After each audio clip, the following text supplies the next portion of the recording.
Hello, my name is Steve D'Agostino, and my co-host Ann Fernald and I welcome you to the Twice Over podcast, because to teach is to learn twice over. In this episode, A Humanistic Enterprise, we are joined by Jim McCartin, Associate Professor of Theology and Ignatian Faculty Fellow at Fordham University, who shares his thoughts about what teaching is and could be as we look ahead to the challenges and changes of the next academic year. So, Jim, thanks for coming to talk to us on Twice Over. It's great to see you. I'm delighted to be here. I've waited a long time to sit down with you all, too. So I'm wondering what your thoughts were about the disembodiment of online teaching, what you learned from that, and what maybe you're taking forward into the fall when we expect to be back in the classroom. I was so scared to start teaching this past year, largely, I want to say, because of this disembodied challenge. I feel like there's maybe one or two things I know how to do. And do I do them well? I don't know. Somebody else will have to judge that. But one of the things I feel like I know how to do is stand up in front of a classroom, walk up and down, read faces of students, sort of figure out what the emotional tenor of the classroom is and figure out how to proceed with the ideas that we're trying to engage with. And so when the pandemic kind of came along and caused us all to rethink our teaching, that was a source of enormous fear for me. I was saying last summer, I need to learn how to do a whole new thing.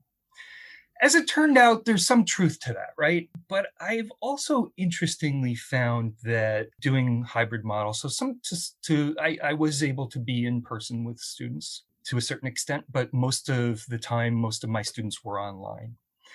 One of the things I discovered is that there is a way to kind of be embodied on this screen that maybe didn't replace what I had lost, but that enabled me to kind of gain some connection or to maintain some connection with students. I'll say two things about that.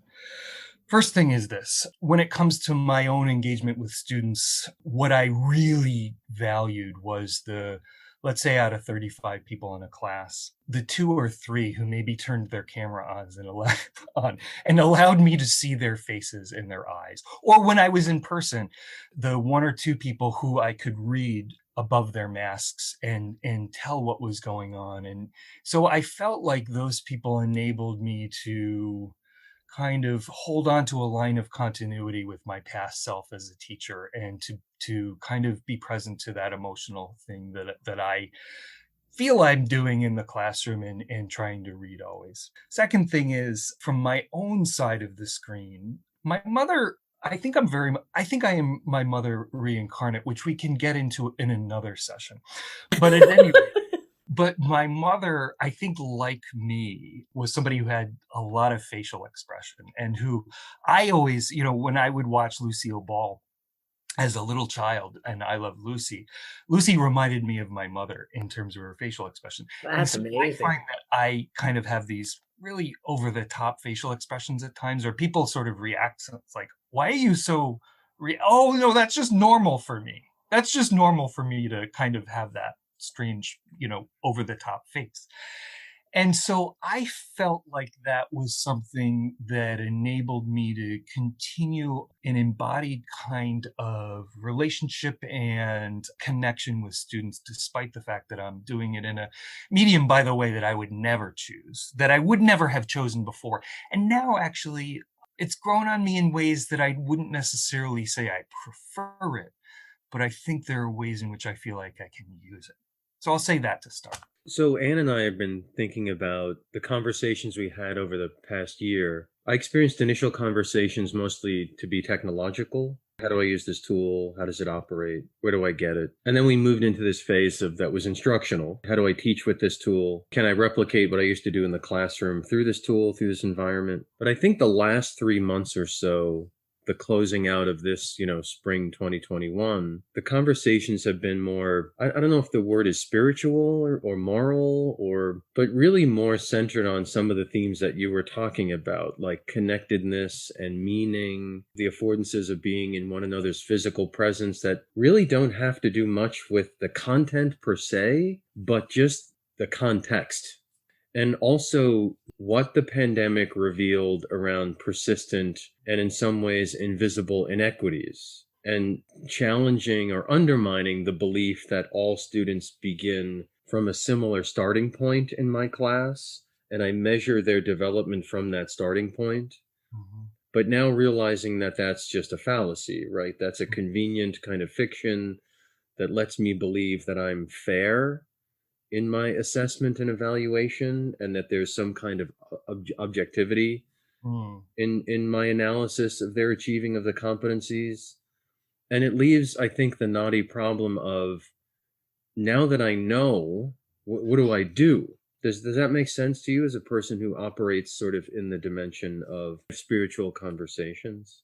I think one of the things that I and many others have had to come to terms with, have we learned it? Have we mastered it? That's a whole other thing. But we've had to come to terms with the fact over this past year that our students, as you say, come to us from at all different levels in all different places. And that has been revealed to us in ways that we didn't know. So in a sense, I'm maybe restating what you just said. But a lot of that has been at an emotional level that to some extent was present to us before the pandemic, but I think that really has become much more magnified. And as I think about my teaching over this past year and then reflect on what I was doing before, I think one of the things that I want to bring forward, I think this is in a certain way a response to what you've asked, Steve, is to have a more refined capacity to let's say meet students where they are, right? I suppose I wanted to do that before, but what I want now to do is to try to undertake that work with a lot more mindfulness, care, precision. And I suspect that's going to be a challenge as we continue to move and change, and we're going back to something, I suppose. But there is, of course, no going back. The thing that we were doing before isn't going to exist. I'm not saying anything that anyone doesn't know isn't going to exist in precisely the way that it existed before.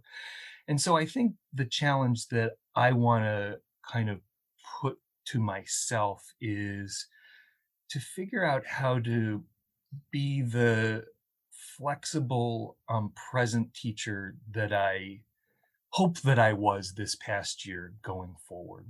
And I think that had been by necessity ramped up a little bit this past year. And so my hope is to sort of bring that forward. Can you talk a little bit more about either how that manifests in terms of like specific policies that you're going to change? Does it change the way you grade? Does it change the way you look at class participation or attendance? Like that would be one area I'd like to hear your thoughts on, right?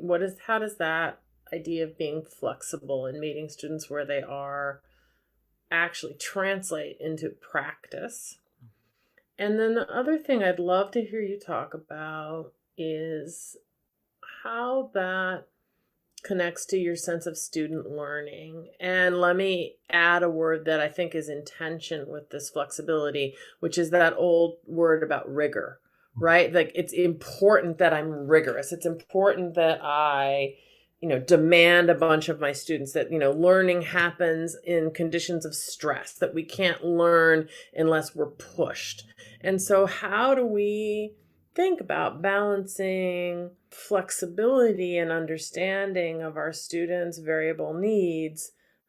We can't, I don't think, just say, okay, everyone just lie down and be in Shavasana for 75 minutes and you get an A at the end of the class, and now you've learned about faith and critical reason because this yoga pose is good for you. I mean, it might be pleasant, but it's not learning. Flexibility, learning, and rigor. My first thought is this. One of the things I adopted this past year was really beginning each class with a meditation exercise. And mostly what I did was draw things off the web that enabled students to experience a variety of possibilities from across religious traditions for engaging with something more. And so, being mindful of the fact that they come from all sorts of backgrounds, some people of faith, some of not, but still providing a space for them to encounter something more. And so we did that through sacred music, through guided meditations, and through,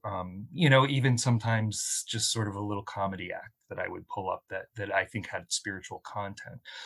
I'll begin there and say one of the things that I adopted was this practice that I'm going to bring forward because I think it actually really set the tone for the classroom and enabled people to be present and find themselves present in ways that I think were helpful and useful to the subsequent conversations that we would have. And of course, it, I think, particularly helped us within the context of Zoom, where there was a need for maybe a different kind of need for some kind of grounding. One of the other things I'll mention is that I found a number of students approaching me this past year and saying, I find myself unable to write, and you have these writing assignments. It's a problem. Yeah, it's a problem. And so I said, okay. And just to back up for a second, I'll say that I found myself unable to read seriously this year. And so and though I had to and to press on, I've been doing it for an awfully long time, right? And so, and I can't expect that from my students. And so I said, well, what do you propose? And different students propose different things. A lot of audio content, a lot of things like that, podcasting type things in lieu of a written essay. I was happy to be able to guide them through that kind of exercise in lieu of some writing, and to enable them to hone some capacity to become, let's say, eloquent in a different format than I had planned. And my hope is to continue to be open to that, but furthermore to develop more assignments that enable students to, on the one hand, either be stretched in new ways. The student who might want to write, that's me, and not speak through podcast, that's me, right? Would be pressed to do a podcast, and then the ones who are podcasters might be pressed to do writing. And so I want to kind of, I guess, move forward in such a way that I'll be asking them to do things differently, a little bit differently, and to maybe again press them in ways that I might not have, let's say, not equally, but give some more equal opportunity for people to be pressed in different ways. Now, to bring it back to this thing of rigor, I love that question, and it's so interesting as I think about it. And as I think about myself as a student and as a person, as I've grown, hopefully grown, or as I've at least developed over the course of however many years. Went to my college reunion, my 25th college reunion, a couple weeks ago over Zoom. And it was delightful not only to see some old friends and colleagues, right, my fellow students, but also it was really especially great to see some of my professors. It got me to thinking about how I, as a student, was very much into rigor. I was like the rigor guy. Like if the syllabus looked soft, then I wasn't going to take it. And if it had words like rigor and you're going to be made to and this sort of thing, then I was thinking like, this is my kind of thing. And it's funny how life is. And you kind of, you encounter different things and different challenges and different people. And suddenly you find yourself moving in ways that were not expected.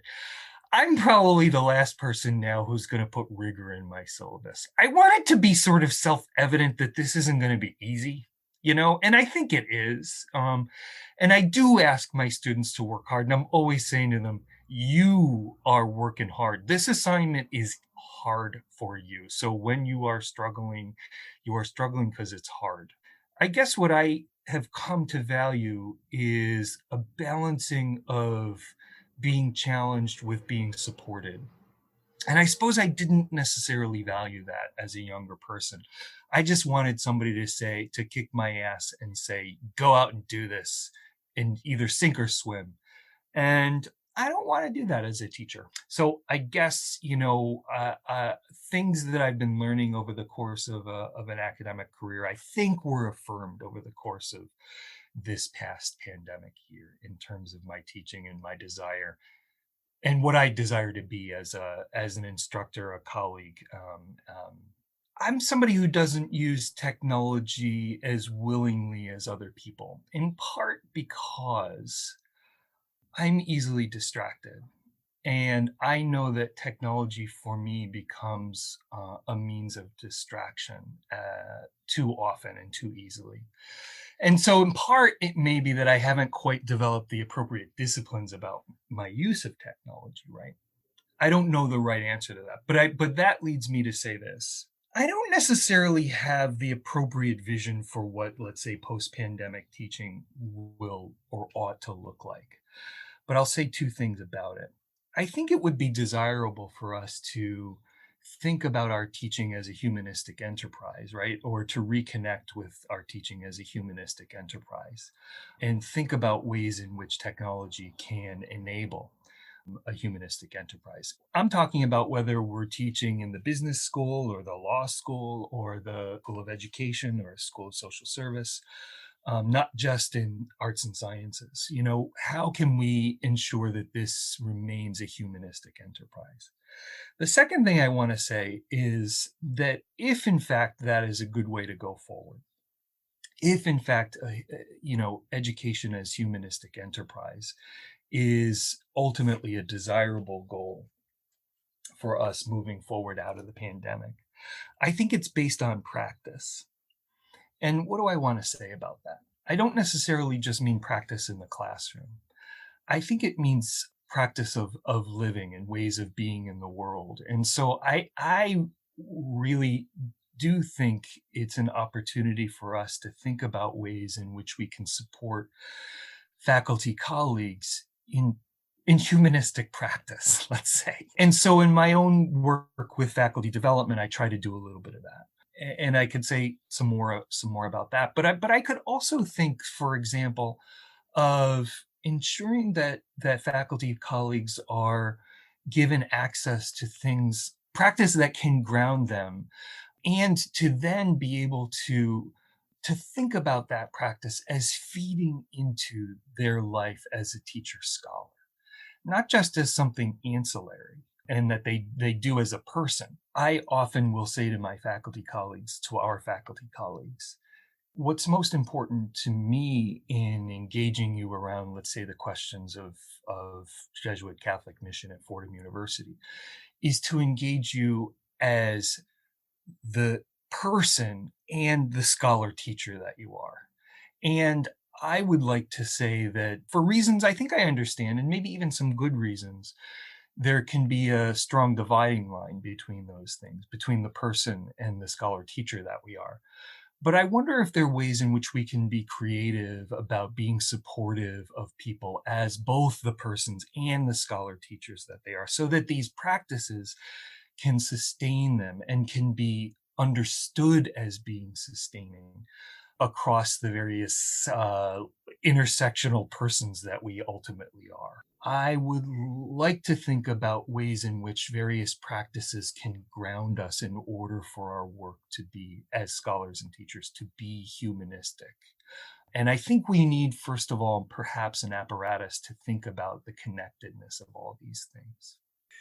Knowing like where the students are coming from and taking greater strides to teach them where they are, but really rethinking where I'm coming from. What am I bringing into my teaching? And should my teaching really be separate from myself? And where should that separation be? What kinds of disclosures do I make? What kinds of vulnerabilities do I expose in myself? How might the willingness and the ability to do that be tempered by other factors around demography and experience and so on? Quick thing I want to sort of raise in response to that. It's really interesting the ways in which I have a practice of disclosure and concealing with my students, right?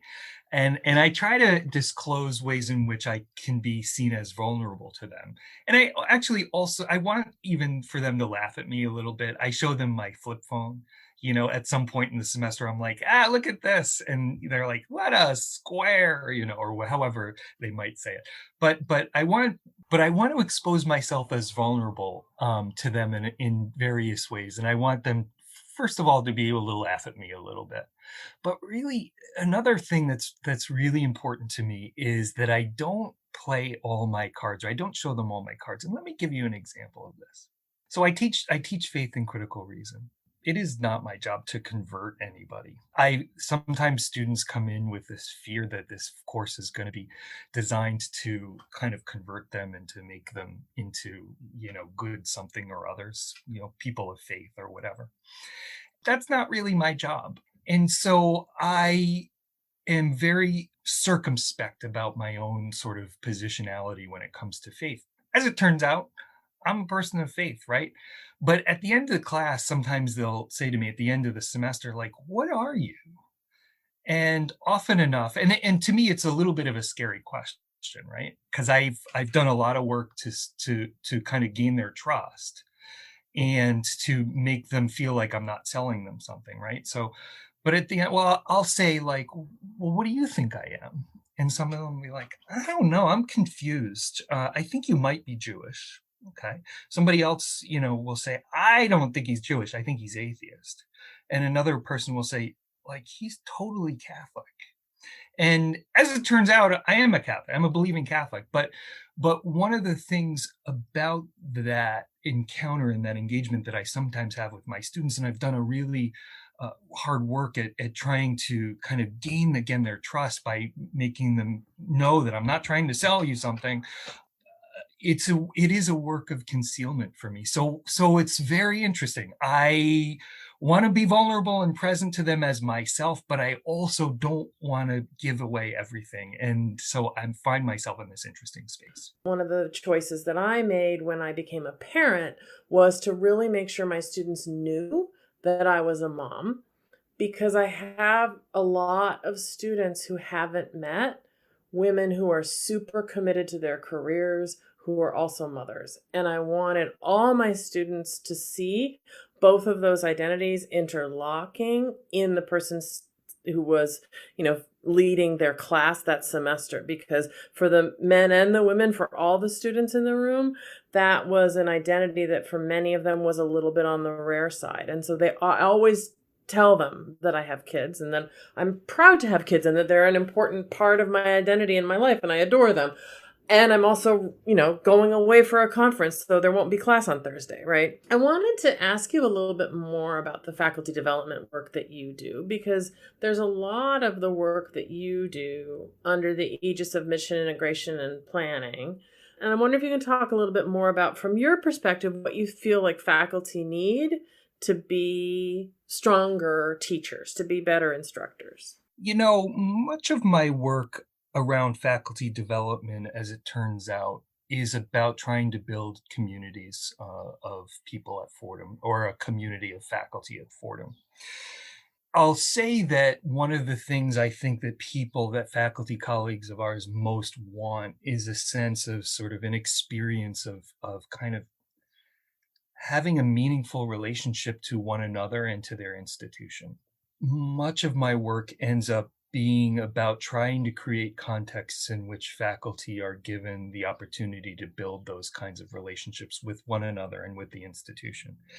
And so what I ultimately try to do is kind of ask them big questions that are, and invite folks into conversations about free speech on campus, for example, or diversity, equity, inclusion, and mission, or public life, or meritocracy, and ask them to engage with those questions that are often already interesting to them because they're part of the larger conversation around higher ed today. And then to fold in sort of questions about what our mission says we are, and says we want to be. And then ask people to think honestly, authentically, and critically about how well we do or don't do those things. What I find is that in trying to build these communities or a community of faculty, and in developing the relationships to one another across disciplines and schools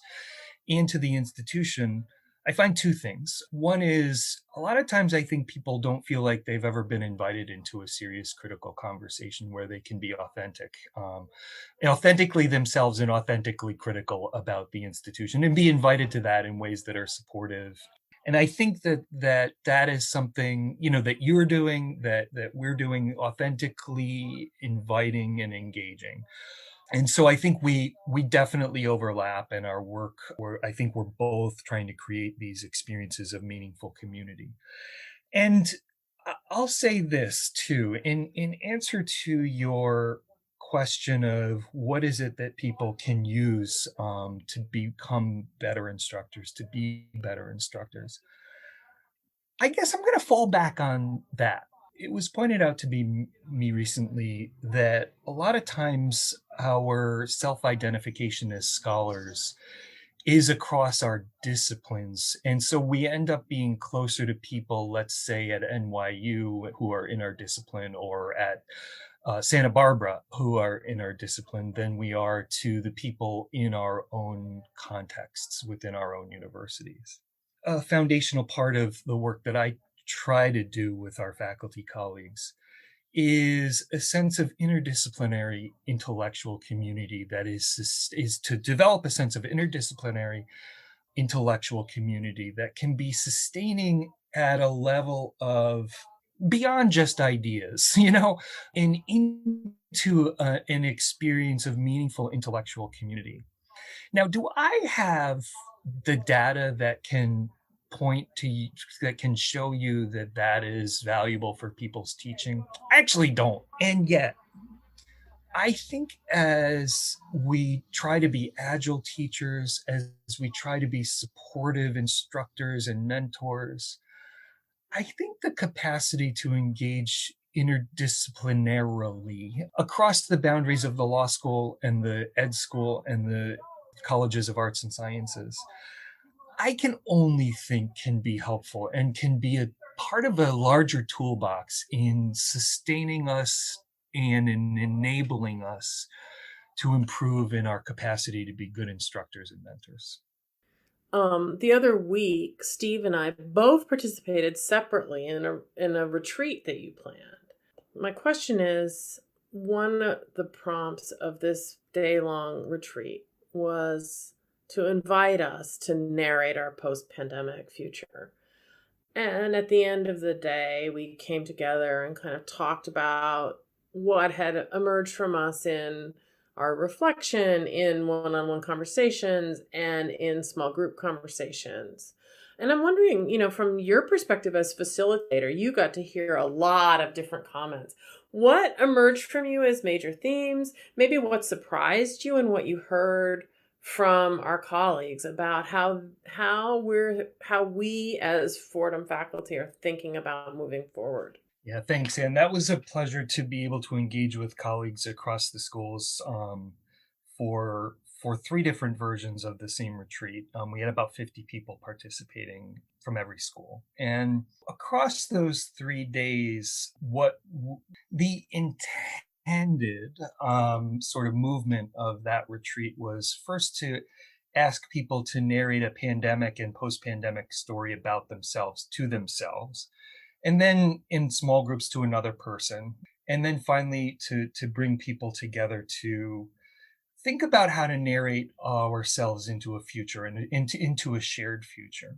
And a couple of the themes that sort of came forward was, first of all, I'll point out to the theme of resilience. I think people not only many people have had experiences of resilience over the past year, but they need to be reminded that they've experienced resilience, because it's not always self-evident that we've come through, because we haven't been unscathed, but we still have been resilient. And I think people at some level need to be reminded of their resilience. And I think that was a theme that came forward in these retreats.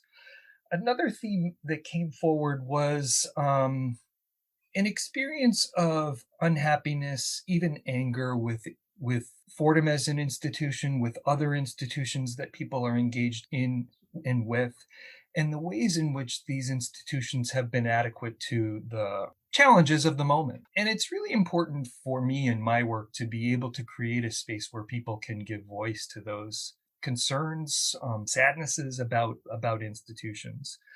And I think people to some extent kind of gave voice to that. And was I surprised by that? No, in no way was I surprised. That stuff is really real, and people need a space to be able to give voice to that. And it did come forward.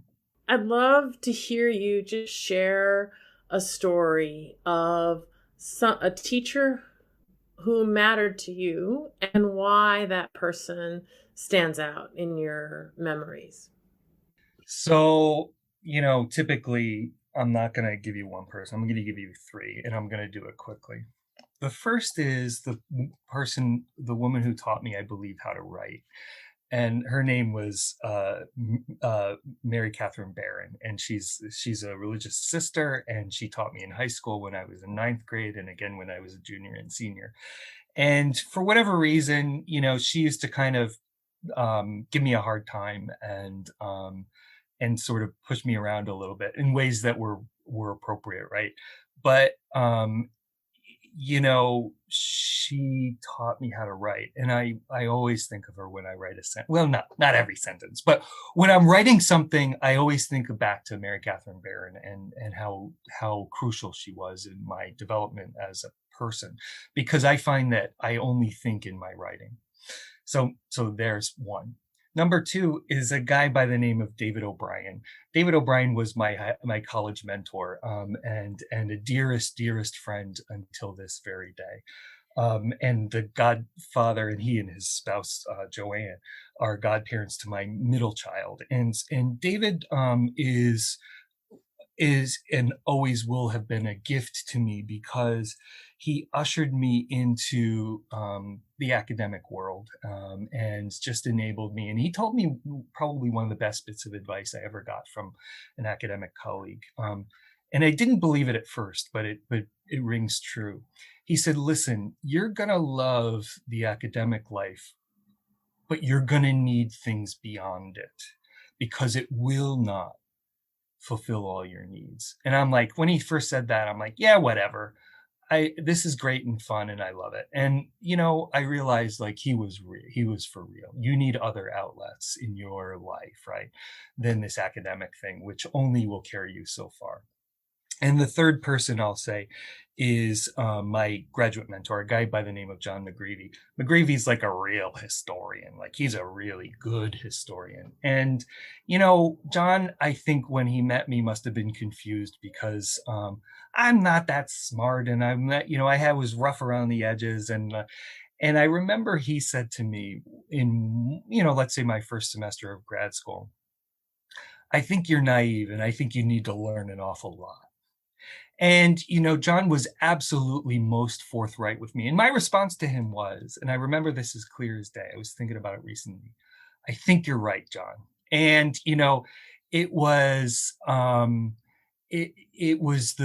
John has always been honest with me. And so those three people, Mary Katherine Barron, David O'Brien, and John Mcgreevey, they're the best. Well, that was great. I have to just, for the record, let the record show that I want to disagree with your self-assessment of yours as not that smart. Let's maybe retract that. Otherwise, just terrific. So good to talk to you, Jim. Thanks for being here. Thanks to both of you. It's a joy to have you as colleagues and to be in this conversation with you where I feel like I can say what I think, and just to quickly say something about that. It's not always the case that we're in relationships with people where we can say what we think, but I value that in you, and I very much value it in you. Thank you. Twice Over Podcast is available on SoundCloud, Stitcher, and Spotify, with new episodes appearing twice each week. For host and guest bios and show notes, please visit our website, twiceoverpodcast.com. You can follow us on Twitter at twiceover1 or email us at twiceoverpodcast@gmail.com. Thanks so much for listening.